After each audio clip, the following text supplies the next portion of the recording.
Man, it's good to see everyone tonight. It's like I got almost teary-eyed over there. I remember, 20 something years ago, my wife was we got married, and she's there. I want to start a AA meeting at the church over here. So whatever. So go ask pastor, and we were much smaller back then. But somewhere in between there, she found out about this thing called Celebrate Recovery and says, hey, I'm going to start a Celebrate Recovery instead of an AA meeting, which was like a Christian version of AA to her. That's what she thought. And she did. She had a Mr. Microphone, not even as good as this one here. She literally had a Mr. Microphone up here. She had a couple of people that would sing, if that's what you want to call it, nothing like what we had tonight. And I was her cook, so we'd cook a little food and put it out there for people to come. But I want y'all to know how important this really has been, not only to me, but to so many people. I had written down a bunch of stuff. I thought I was going to teach on something tonight, but on the way in, it said close it and just talk to them and don't talk at them. Talk to you. And my wife taught me some really important things. She says, I couldn't get recovery in church because they judged me there. You know what I'm saying? I couldn't come in. If I'm an adulteress, I can't go. They will judge me there. I'm an addict. They're going to judge me there. I don't look good enough to come here. And she started this, and that changed. People started coming. And when they came in, they felt loved and they felt accepted here. Now, I know tonight there's at least one new person here, but I want all of you to think back when it was the first time you walked in here. It could have been a crisis in your life and almost always somebody just drug you here or told you about it. One of you guys invited someone and you came.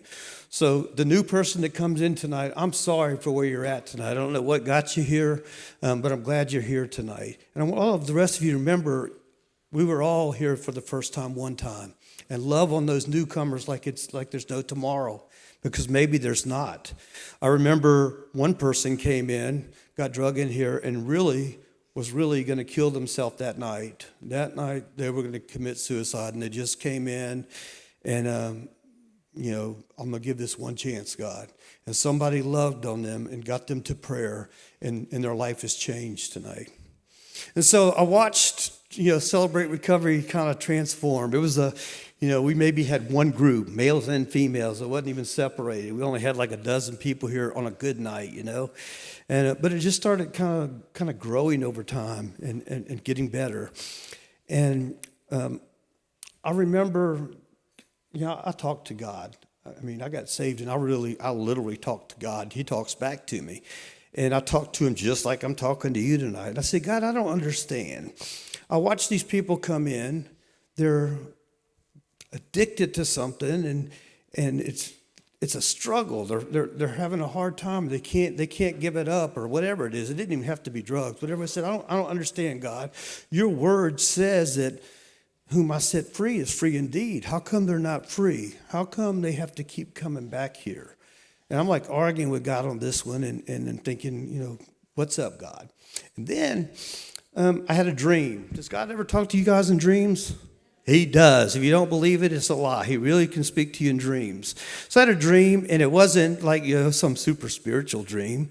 It was a war dream. I saw these like prisoners of war. They were all chained up. Some were chained up. Some were behind bars, and they had been there so long that even if you let them go, they wouldn't leave because they didn't know where to go. And then all of a sudden, this like special forces just came in and rescued them and set them free. It was just like in an instant. It wasn't a hard thing. Just let them go. And I said, okay, maybe it was the pizza, or maybe it's some war movie I watched or something. But it kept reoccurring. So if that's you, if you're having dreams that are real like reoccurring dreams, maybe ask, is that you, God? Are you trying to tell me something here? And I did, and I asked, and it kept reoccurring. And finally, he kind of clued me in. He said, I want you to do that. I want you to raise up some special forces that will go in and rescue and set the captives free. And so it all started making sense to me then. So Celebrate Recovery is a way to get people in here. Every one of you got invited here by somebody, I bet, or heard about it somewhere, and you came in. So it's a way to get people in here. Once they get inside of here, man, it's so important that you make them feel loved when they get here. You are an ambassador. You represent God here, and only you can give the love that they really need that night. So just, we get them here, we get them loved, we get them up here, we maybe start teaching them some things and maybe get them in a group, which I hope you're in a group, and you start really working on some issues there. But there's another component that, that's what I kind of wanted to speak on tonight was the prayer aspect of it here. Nothing we do, no great sermon, no hot dogs and hamburgers out there, no group is really going to change a person's heart. It's only God that can bring the healing and the recovery that we really need inside of our heart. And so I just want you to know that's what the prayer team was made to do. It was made for people that come in, find you some friends here, start learning to change your habits and fellowship with some other people. And then the ultimate mission, though, is to get you to God, who can actually do something with what we're dealing with here. And he did it for me on so many occasions here.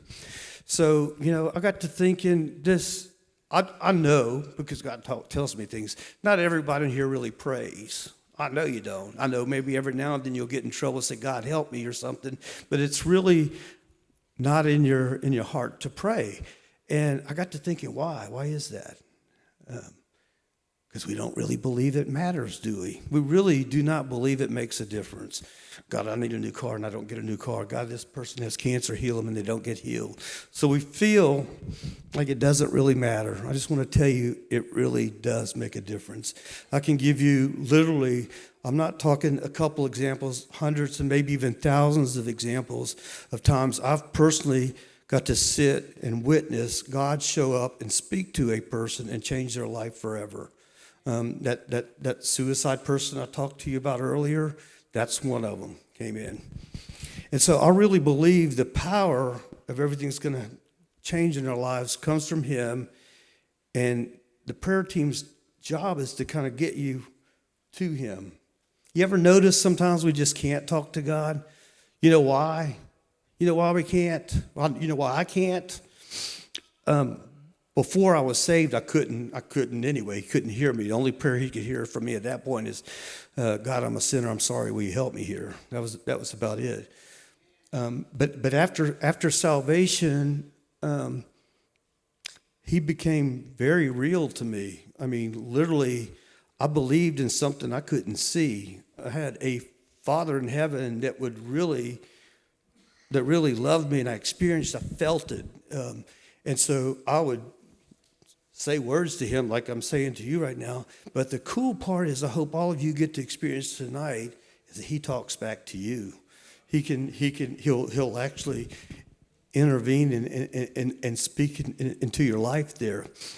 And so I believed, and I was talking to him, and one of the things we need for prayer is faith. We have to kind of believe. We have to believe. And I didn't have much to start with. Just like I told you, I don't know if God even really answers prayer. So I didn't have much. So he had to give me faith. And so I'll just tell you a little story. This is a true story. I'm 30 years old. I'm saved for maybe a week or two now. I couldn't rub two verses together if I wanted to.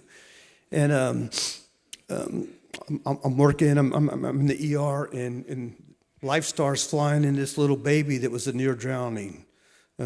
She was like I think 11 or 12 months old, and they didn't know how long she had been underwater. They were doing CPR. They couldn't get a tube in her, and she comes in, and we're doing all the little work in the emergency room there, and to myself I said a little prayer. God, if it's your will, let this baby live. And I didn't say it out loud, so You don't have to pray out loud. You can pray to yourself or out loud. But I just said it to myself. And when I said that, a response came. I felt like lightning just like went right through my body and said, she'll live. And so we worked on that baby about an hour. And I don't know if you've ever seen a dead person, but after they die, and if they're laying down, the blood just kind of settles on their back, and they get dark on the back, and the top of them's really white. And that's how this baby was. This baby was dead. We did everything we could, never got one blip. It's a long time since this baby's been down. They finally said, okay, that's all we can do. And I left the room. I was hurt because that voice told me that this baby was going to live, and it didn't. It died. And so I went into the bathroom and cried like a little baby. And it wasn't because I was necessarily so sad for the baby. I was, but it was because that voice lied to me. It said this baby was going to live, and it didn't. And so I kind of cussed God. I said, you're not even real. I'm not doing this anymore. And I stomped back in there to get my equipment out of the room. And guess what? The baby's screaming at the top of his lungs and goes home the next day. So I saw it. It wasn't just something I read about. I saw with my eyes God bring a dead person back to life. And it gave me faith after that to believe anything is possible. So whatever you're dealing with tonight, if you're still breathing, you're better off than that baby was. And I just want you to know that anything is possible. Anything is possible. No matter how bad my situation is or your situation is, anything's possible here. So that's one thing I want you to have is God, give us all a little more faith than we used to have. And then I said, man, this God stuff's really real. So I started like looking into it, and I started talking more to him, and I started asking things like, I need a parking spot. God, I don't want to walk. It's raining. Hey, y'all are laughing, but it is so true. The parking lot was there. I think he was like like when you got a little kid, you're trying to train them, you give them little treats every now and then. I think that's what he was doing to me. If I'd ask something, he'd reward me. And I don't think there's some spiritual rules out there that's in place right now. The world doesn't evolve around us, but God can't move on our behalf until we ask him to do it. There's some spiritual laws or something. It even says in the Bible, we have not because we ask not. So I'm just encouraging, start asking for what you want. And watch if he doesn't give it to you. So ask for what you want. I'll tell you another story. This is true. So, me and Tanya are newly married now. I've got 2 girls. She's got 2 boys. And man, here we go, the Brady Bunch, and things were getting hard. And both of us lost our jobs at the same time. I mean, and I couldn't get a job at McDonald's, and I'm well educated there, our jobs were gone. And I'm getting, really discouraged. I'm trying to provide for my family and don't have, I can't even do that, and just discouraged. Now, my wife is a much, not man of God, I guess woman of God than I am. That doesn't sound right, but I come home one day from looking for a job. She's got a little tent set up in the backyard, and she's like fussing at me. I said, I've tried to get a job. I said, quit whining and come in here. You're a man of God. Pray and ask for what you want. And I'm like, and I was mad and didn't want to deal with her, but I appeased her, So, okay, I'll pray. And I prayed this really sarcastic prayer. God, I want a job with a company car. I want to make X amount of money. I want off every weekend. I want to make my own schedule. I just started listing off things, and she goes, that's better. And then she sent me back in, And you know what? After I prayed that, it came. I mean, literally, I couldn't find a job until I asked God and asked him even sarcastically. And not only did it was better than anything I could have asked or thought. So I encourage you now, if you're in a tough spot financially, God, I pray that you will open doors for people that no man can close and put them in the place they're supposed to be. And ask this in Jesus' name, amen. See how easy that prayer was? It wasn't a big hard thing. I had to drill down just the definition of prayer. It's just communication with God, just talking to God. And he wants to know my feelings. He wants to know, the things I'm dealing with, my hurts, my thoughts. And I think he wants to know. And he talks back to me. And so that was my own little personal life. My prayers were getting good. And then, like I said, I wanted to get to a place where I got to build this doggone spiritual forces that will go in and rescue people. And I didn't know what that stuff even was. So I started getting a hold of everything I could on spiritual warfare.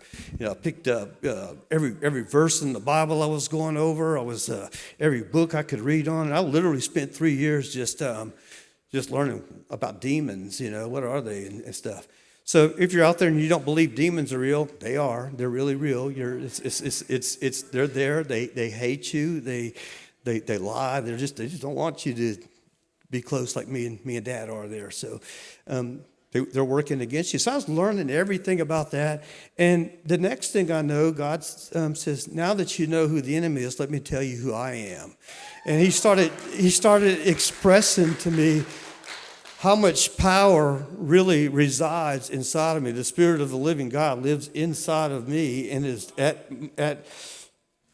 it's at my disposal. It's like, the batteries in the flashlight are there, and this has got some high luminance on it too. It will shine in a dark place very easily. So he started teaching me that, and then the next thing I know, people started coming in for prayer. And so that's where I kind of want to, let y'all know tonight, when we started Celebrate Recovery, prayer's an important aspect of it, and we've kind of gotten away from it. I remember when we were first here, the group leaders were sending people to me. They would make friends with them, get to have a little trust with them, and they would identify, hey, this person maybe has something really troubling them, and they may need more help than they may need some additional help. So they would refer them to me, and when I would pray, man, things were happening. It was like incredible things were happening. The first story I'll tell you is a lady came in, and her life was a mess. I mean, it was a hot mess. She's a single mom, got a little kid. She's broke. She's living with her mama.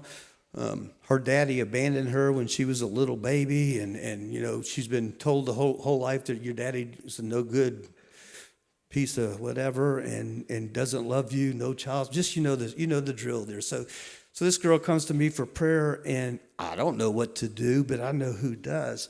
So my job and the job of us, all of us in here, is to quiet the noise and let a person hear for themselves from God. So I'd get the person in prayer, and I'd say, I'd silence the demons. I'd say, you're not allowed to speak to this girl tonight. I said, God, I pray you'll even silence the thoughts in her head right now. And God, I pray you'll take her to like a safe place. God, I pray that you will show yourself to her. And I watched this little girl. She's going from crying to a little smiles on her face. I go, what's happening? I see him. I said, what's the look on his face? He's smiling at me. The God of all heaven decided to smile at this young lady. And I said, God, is there anything you want this young lady to know? And it's quiet. I said, what's going on? He's hugging me. He's giving me a hug. I said, what does it feel like? It feels good. I said, well, that's great, God. Thank you for meeting with this young lady. So I got a question for you, God. If you're so loving and kind and gentle to this girl, why'd you let this happen to her? Yeah, God, why'd you let this happen to me? And she took her to memory. I go, what do you see? I see my dad. I said, what's he doing? He's holding me. He's rocking. He's singing me a song. And that little girl felt the love of her natural father, even though she hadn't seen him in 20-something years. She felt it. And she knew that her dad loved her, even though he left her. I said, well, God, if he loved her, why did he leave her? And I talked just like that to him. And the memory continues for this young lady. Her dad says, look, I'm a bad guy. I'm a drunkard, drug addict. I'm mean. and I love you so much that I never want to hurt you. So today is the last day you're going to see me, and I'm not going to hurt you. So she understood that Dad left her not because she, selfish or hated her, but he actually left her because he loved her. So now this girl is gone from hating her dad to actually feeling sorry for him a little bit, And the prayer goes on a little more, but the bottom line is God showed up. He healed this young girl of a wound that happened to her 20-something years ago, made her whole. Not only that, a few weeks later, Mr. Robert, she's at church here. So I want to introduce you to somebody. It was her dad.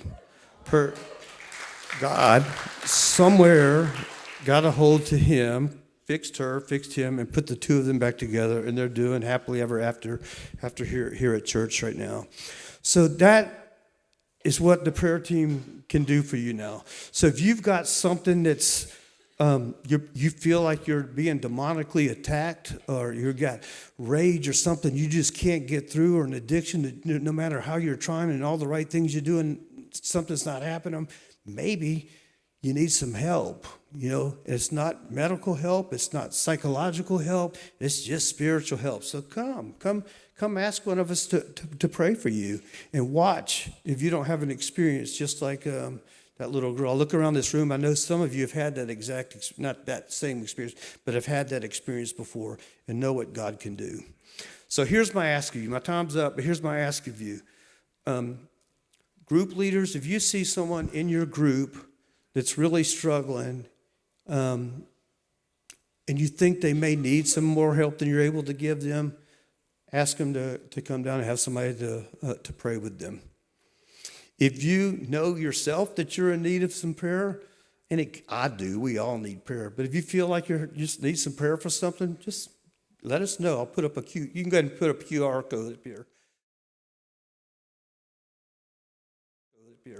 There's a QR code. Just scan that and make an appointment, and the women will pray with women, and guys will pray with guys. We'll pray with you there. Now, all of this is possible because of one thing, is because at some time in my life, I decided I'm a sinner and I let God into my heart. So if you're here tonight and you've not done that yet, it's pretty simple. For me, it was brutal. I mean, God just put in front of me. I thought I was a good guy. I'm one of the ones that judged when you came in. I went to church every Sunday, and I never did drugs or anything like that. But I was the worst of all sinners. I was Mr. Judge and jury out there. But anyway, God one day showed me who I was, and I was broken. And I really thought I was going to hell. I totally deserved it, and I'm on my way. And He showed up and gave me a hug too, and forgave me, and my life changed after that. I mean, like you wouldn't believe. So if that's you don't know Him yet, and you would like to, you're welcome to come up afterwards, and I'll have one of the ladies or gentlemen pray with you tonight. If you are already saving any prayer, just the QR code that's up there, take a picture of that, and Mary will set you up an appointment to come pray with one of us.